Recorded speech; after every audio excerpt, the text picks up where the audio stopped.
नमस्कार दोस्तों। आज की जो मेरी कहानी है वो है भस्मासुर और भगवान शिव की कहानी।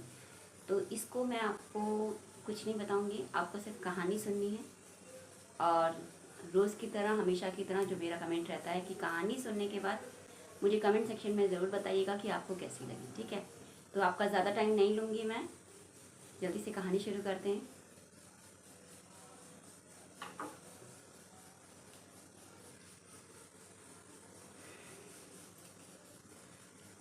भस्मासुर और भगवान शिव की अद्भुत लीला की कहानी है ये, तो शुरू करते हैं। प्राचीन काल की बात है, एक शक्तिशाली असुर था भस्मासुर। वह अत्यंत महत्वाकांक्षी था, लेकिन साथ ही भगवान शिव का परम भक्त भक्त भी था। उसने अटल संकल्प के साथ घोर तपस्या आरंभ की। वर्षों तक उसने कठिन साधना की, केवल एक ही इच्छा के साथ कि मुझे बहुत सारी शक्तियां मिल जाएं। इसलिए उसने तप किया भगवान शिव का। उसकी कठोर भक्ति से प्रसन्न होकर भोलेनाथ भगवान शिव उसके सामने प्रकट हुए। उनकी करुणामयी वाणी गूंजी, वत्स, मैं तुम्हारी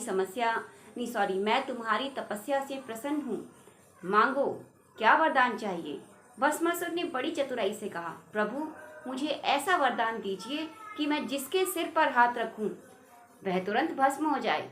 भोलेनाथ अपने सरल स्वभाव के कारण बिना छल कपट समझे उसे ये वरदान दे बैठे। परंतु शक्ति मिलते ही भस्मासुर के भीतर अहंकार जाग उठा।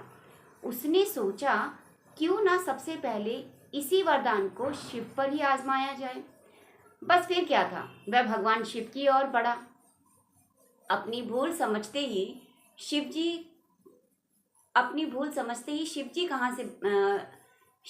वहां से बचने लगे। पर पूरा ब्रह्मांड जैसे इस विचित्र लीला को देख रहा था। तभी सृष्टि के पालनहार भगवान विष्णु ने संसार की रक्षा हेतु एक दिव्य योजना बनाई। उन्होंने मोहिनी का मनमोहक रूप धारण किया, ऐसा अनुपम सौंदर्य कि भस्मासुर स्वयं को रोक न सका। मोहिनी को देखते ही वह मोहित हो गया और विवाह का प्रस्ताव रख बैठा। भस्मासुर।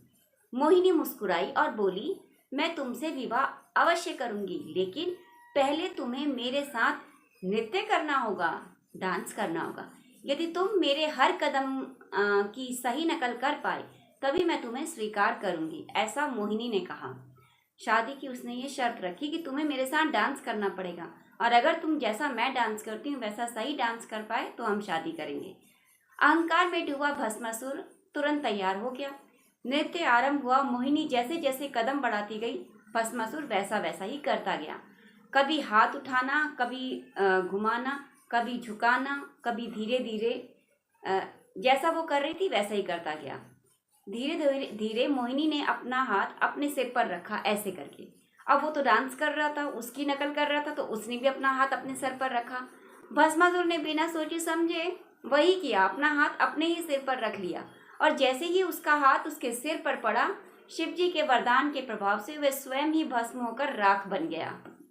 इस प्रकार भगवान विष्णु की बुद्धिमत्ता और भगवान शिव की शक्ति ने मिलकर संसार को एक बड़े संकट से बचाया।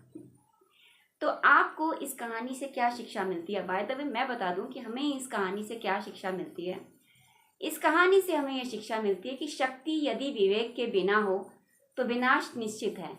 अहंकार मनुष्य को उसके अंत की ओर ले जाता है, जबकि बुद्धि और विनम्रता ही सच्ची विजय का मार्ग दिखाती है।